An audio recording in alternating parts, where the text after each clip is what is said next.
Seperti yang kita ketahui bahwa luas tanaman dan produksi perkebunan karet rakyat menurut kabupaten, khususnya di Kabupaten Nias Utara dalam 3 tahun terakhir, dapat kita lihat dengan jumlah yang sama per tahunnya, yakni 9.280 ton per tahun dengan luas tanaman 11.059 hektar per tahun. Dapat kita lihat bahwa luas tanaman yang cukup besar dan berpotensi dalam hal meningkatkan hasil produktivitas tanaman karet. Melalui Dinas Ketahanan Pangan dan Pertanian, khususnya di bidang perkebunan, memberikan informasi melalui media sosialisasi dengan tema okulasi bibit tanaman karet kepada petani kebun untuk dapat dijadikan panduan. Perkebunan karet rakyat di Kabupaten Nias Utara perlu dilakukan perbaikan, dimulai dari pemilihan bibit, di mana agar tersedianya bibit yang berkualitas sehingga petani kebun tidak memproduksi bibit karet dari hasil kebun produksi. Yang diharapkan agar petani kebun dapat menyediakan bibit karet yang bersertifikat atau bibit karet unggul dengan sistem okulasi dan klon batang atas yang telah direkomendasikan atau yang telah dianjurkan untuk dibudidayakan.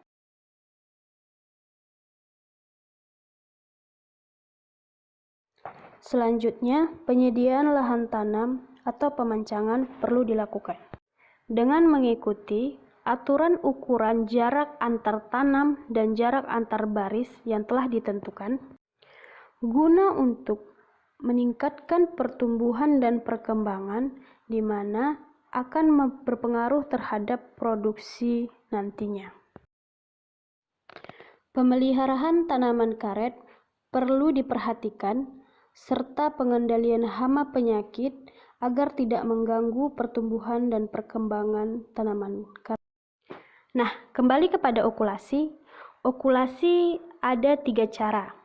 Yang pertama, okulasi dini, di mana dilakukan ketika umur bibit berkisar 2 minggu. Okulasi tersebut dapat dilakukan dengan anjuran klon batang atas, yaitu RRIC dengan beberapa tipe, dan semua klon PB dengan beberapa tipe. Yang kedua, okulasi hijau ketika umur bibit berkisar 5 hingga 6 bulan dan klon batang atas yang dianjurkan adalah semua klon, tetapi yang lebih difokuskan ialah klon PB260, RRIC 100 dan BPM1. Dan okulasi coklat ketika bibit berumur 9 hingga 10 bulan dan klon batang atas yang dianjurkan juga semua klon, tetapi yang lebih difokuskan ialah PR261 dan PR300. Berikut klon anjuran batang atas yang direkomendasikan, ada berbagai jenis.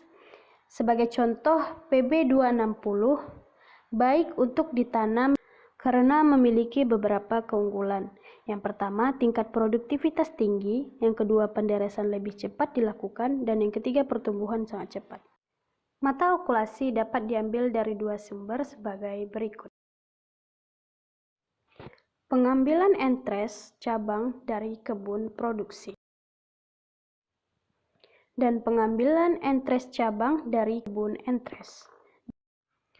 Untuk melakukan okulasi, digunakan alat grafting tape plastik dan juga pisau okulasi lipat. Berikut video okulasi.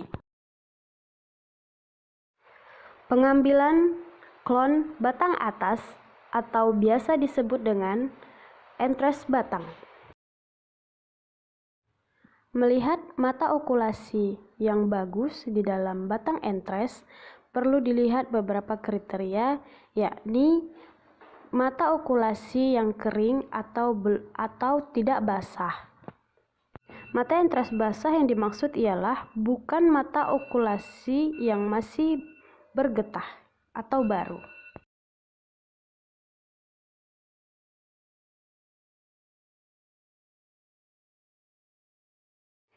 tanaman belum menghasilkan yang akan kita okulasi, haruslah melihat beberapa kriteria juga, yakni tanaman yang sedang tidak mengalami masa dormansi dan memiliki 2 payung.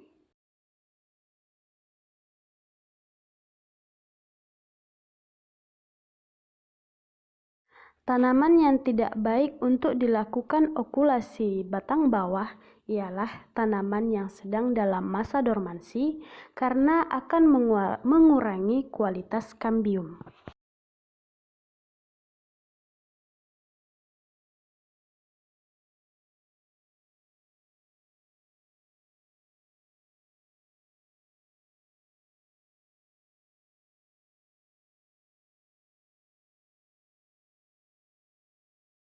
Berikut pengambilan mata entres.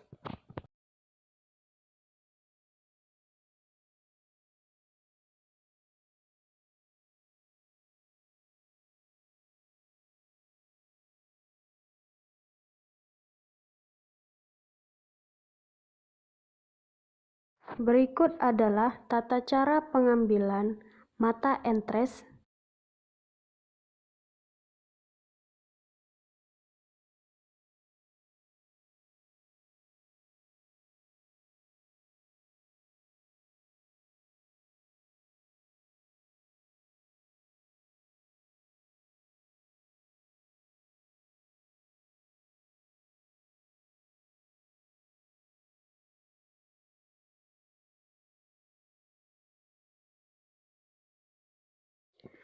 Jarak permukaan tanah dengan okulasi berkisar 3 cm atau seluas 3 jari tangan.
Cara mengikat yakni dimulai dari permukaan paling atas menuju ke bawah, di mana berfungsi untuk mencegah air hujan dan mengenai batang yang telah diokulasi.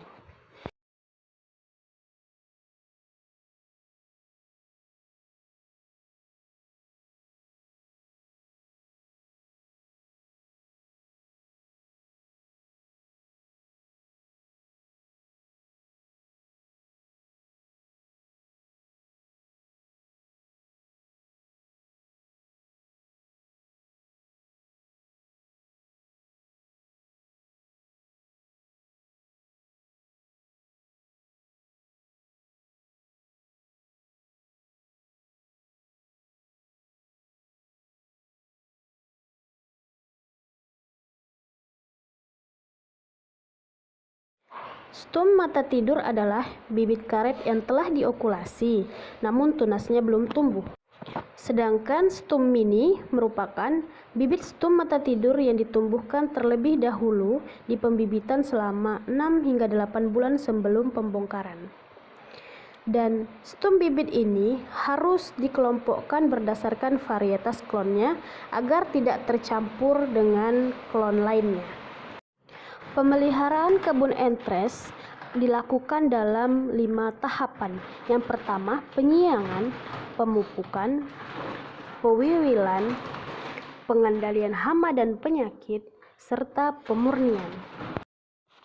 Kebun entres perlu disediakan Dengan contoh luas lahan misal 25 hektar dan kebun entres harus disediakan sebesar 0,25 hektar dengan susunan okulasi, yakni jarak antar tanam 1 meter untuk membedakan tanaman varietas yang satu dengan yang lainnya. Berikut contoh gambar bibit tanaman karet di dalam kebun entres. Pemancangan lahan penanaman karet perlu dilakukan agar tanaman karet terjaga kualitas pertumbuhan dan perkembangannya. Dengan jarak antar tanam yakni 2 meter dan jarak antar baris yakni 3,5 meter. Sedangkan jarak jalan collection route sebesar 19 meter, di mana collection route berfungsi sebagai tempat pengumpulan getah karet sehingga kendaraan seperti motor ataupun mobil pengangkut mudah untuk mengangkut karet ke lapangan atau ke dalam kebun karet. Cukup sekian dari saya. Terima kasih.